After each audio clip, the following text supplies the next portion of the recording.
5 questions.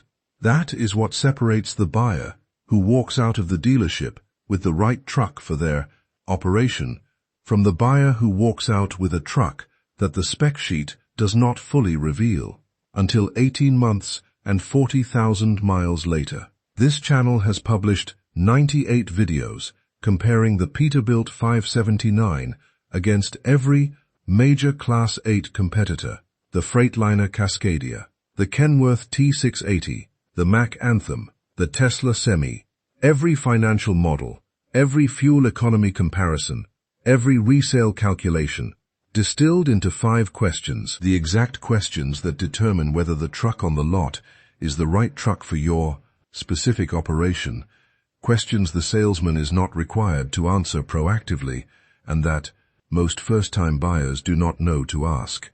Stay with me. Question 1. What is the actual real-world fuel economy for my specific route profile, not the brochure number? Every brochure shows the best-case fuel economy number.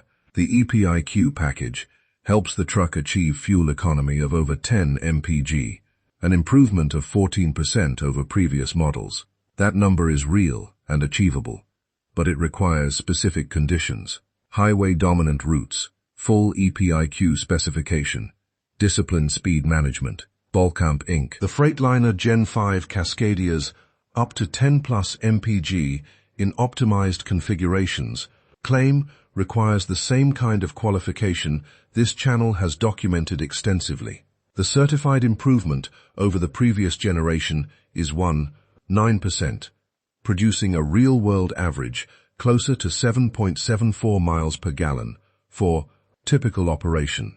The question to ask, what does this specific truck in this specific configuration achieve on routes similar to mine? Not the brochure ceiling, but the documented average for operators running comparable freight profiles. If the salesman cannot answer this with real fleet data, ask for it before signing. Question 2. What is the engine option, and did I specify it correctly? This channel documented the 45-second decision that costs some Peterbilt buyers $36,000 over 5 years.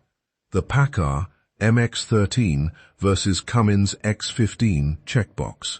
The standard configuration may default to the MX-13. The EPIQ's documented fuel economy leadership and the broadest service network coverage specifically requires the Cummins X15 specification.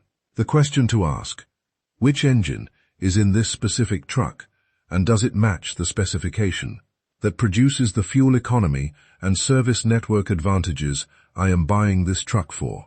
If you are buying a 579 for its documented fuel economy leadership and Cummins service universality, verify the engine on the build sheet before signing, not after delivery. Question 3. What is the resale value trajectory for this specific specification in my specific region? The PACCAR badge carries weight in the used truck market. A 5-year-old Peterbilt 579 retains roughly 10 to 15% more of its original value than a comparable Cascadia. But resale value is not uniform across the country. The T680 holds slightly better resale value in most markets except Texas, where Peterbilt brand loyalty is strongest. FreightWaves transport topics. The question to ask, what is the documented 5-year resale value for this exact specification in my specific region?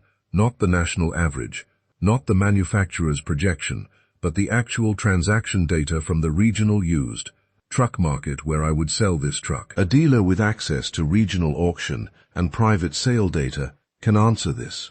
A dealer without that access is guessing the same as you are.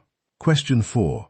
What does the total maintenance cost look like at the specific mileage intervals where my operation is most exposed? This channel documented the specific failure modes that produce unplanned costs.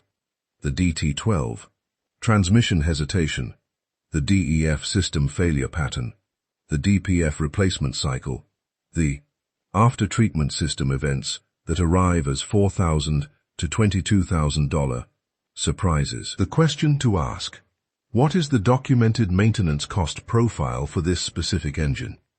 and transmission combination at the mileage range where I expect to be operating most heavily.